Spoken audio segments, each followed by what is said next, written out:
My name is Otto. Give it up for our Lakeside Collective. Thanks for coming out. Got another band coming up, and then Rupert's going to speak after them. I have a story where I am curing cancer with food and vitamins and a magical oil. So, if you know what I mean. July 2nd, I got diagnosed with stage 4 cancer. And I met all the doctors. I was lucky enough to have health insurance with my life partner. And she took me to the doctor and we got all the tests done. So I knew exactly what I had. And they presented their case, what they were going to do to me. So the side effects were they were going to take my tonsils out. And then I was supposed to go to the dentist and get a mouth guard. So when they gave me radiation, my fillings were going to boil. And the mouth guard was going to catch the boiling fillings. Then I was going to lose my throat, lose my swallowing. They wanted to put a feeding tube in me before anything happened. Me, this super healthy dude. Then the guy looked at me and he said, "We're going to barely have you alive so we can treat you."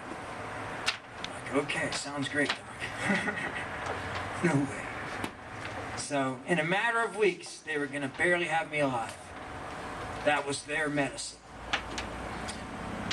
So they said, okay, well, we're going to operate on you on Monday. And this was a Thursday. So they wanted to get on me right away. So I told them, no way. The next 10 days, next 6 days, I spent hours and hours on the internet searching anything. And the first thing I did was I Googled the cure for cancer. And the first top 10 things had nothing to do with medicine. It was all food and vitamins and this stuff here. So I'm like, okay. My sister died rapidly from the cure for cancer. 80 days after they told her she was gone. So my family's like, oh great, now this dude's got cancer. See you later. So my boss, he got cancer, and they slowly killed him. They gave him a few extra years, but they were horrible extra life.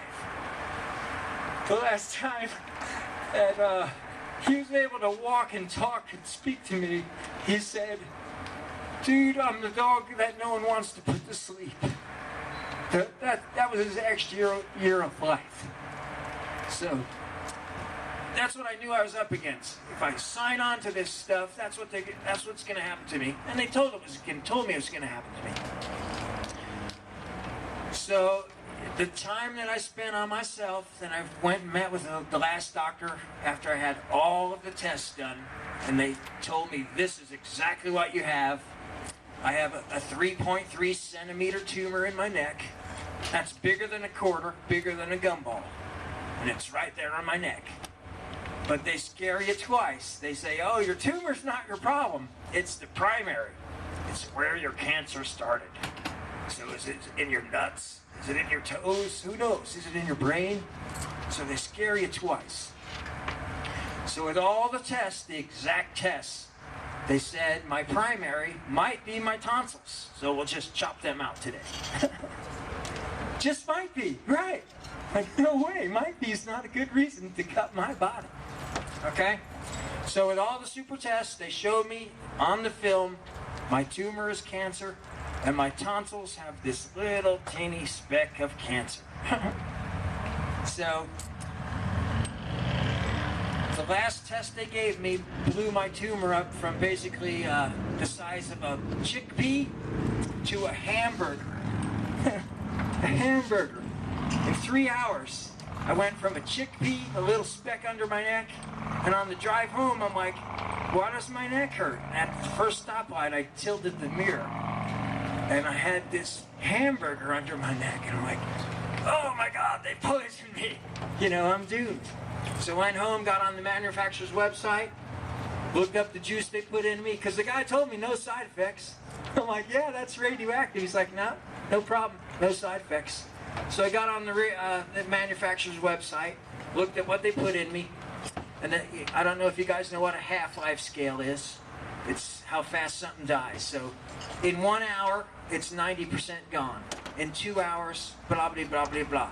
Well, the half-life scale went down to 440 hours. That's 18 days. So when they told me I had cancer, I got on the food and vitamins. I was knocking my tumor down. I had it almost gone. And with their machine, they blew it up 50 times. And the guy told me, no, that's impossible. He said my tumor veined out. Now there's a vein feeding it. No, dude, impossible. Okay, so now I know what I'm up against. So I found out the food and vitamins, and I was already on the food and vitamins, and then I was lucky enough to procure the magical oil. Within days of the oil, the tumor was shrinking like a bad habit. They blew my neck up from 14 inches to 19 in 3 hours. And then with the oil, I got almost 3 inches of shrink in 1 day. So the last visit I had with the doctor, they're not allowed to, if you have health insurance, you can get radiation, surgery, or chemo. That's your only choices. You can't even talk about diet. So when I saw the last doctor and I told him, you guys are all fired, I'm on my own, they said, what are you going to do? And I told them, voodoo.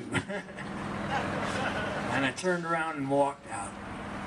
So they were going to radiate me for 8 weeks because I denied the tonsillectomy. So this would have been the 7th week of radiation. I wouldn't be able to talk, wouldn't be able to swallow. There'd be a feeding tube in me.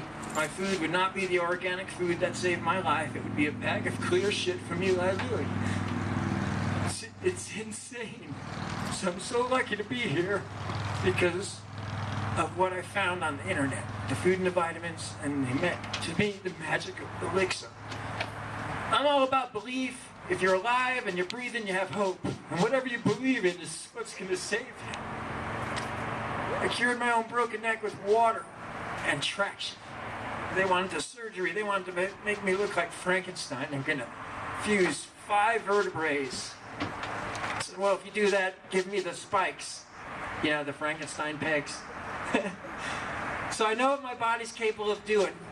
But to walk away from cancer, because everybody knows someone who had cancer and something bad happened to him, and it's a mind freak that you just will not believe. So to sum up, they told me I had cancer. They told me this was going to do to me. I told them no. I said, no way. I'm going to do it on my own. I luckily found the 3 things I believed in, and it's working. I go back to see these guys October 16th. He told me when I left, he called, the radiologist called, kept calling me, and I said, look, dude, I don't want to see your number on my phone. You're bumming me out. So he called my life partner. She agreed to talk to him 1 time. He said, in a shorter matter of time, my tumor is going to be as big as a grapefruit, and then by December, from my shoulders to my head is going to be completely invaded with cancer. So that was the last time they tried to scare her and then scare me. And she said, well, he's standing right in front of me, and I can't even see the tumor. And he said, once again, impossible. So, living proof, my tumor's here. If anyone wants to come up and give me a big touch of positive energy, you can do that. I believe everything's energy. Every time I went public with my blog because I knew with my cancer, because I thought, well, I could get more help maybe from people I don't know. So a bunch of people sent me different things to look at. If you know anyone with cancer, or if you think you might get cancer, or you just want to know in case you know some stuff when they tell you have cancer, so it's not as big freak out as it's going to be, there's a few videos. One of them is called Run From the Cure, and that's the biggie. Watch that one, then let it all go from there. I have a blog daily. It's called otto/ding, like a little bell, on blogspot.com if you want to watch my cancer progress. And I go back and read it from the beginning. I was really mad when I got cancer because they scared the hell out of me, and I thought I was going to die real quick. No one died. So when I go back to see these assholes in 3 weeks, I'm bringing diapers because they're going to shit their pants. Okay? I'm pretty much a full-time comedian. I was 36 years into the restaurant industry, and I retired in June. And 30 days later, they told me I had cancer. I'm like, damn! gonna slow me down. So I've renamed my comedy tour. It's called Humor versus Tumor. With every laugh, a cancer cell dies. Right, exactly. And then the tagline is, so don't let me die up here. Applause works too. Applause works too, and I know everybody saved Tinkerbell as a kid. So you can give a little to me tonight, okay? Thank you very much. Okay, and here's my motto. Otto's motto I say at the end of every one of my shows. Otto's motto, be nice to as many people as you can. It's absolutely free. I'll be nice to you, and you be nice to me. And just like tag, we'll start tonight, and tomorrow will be a better world. Thank you very much. Woo!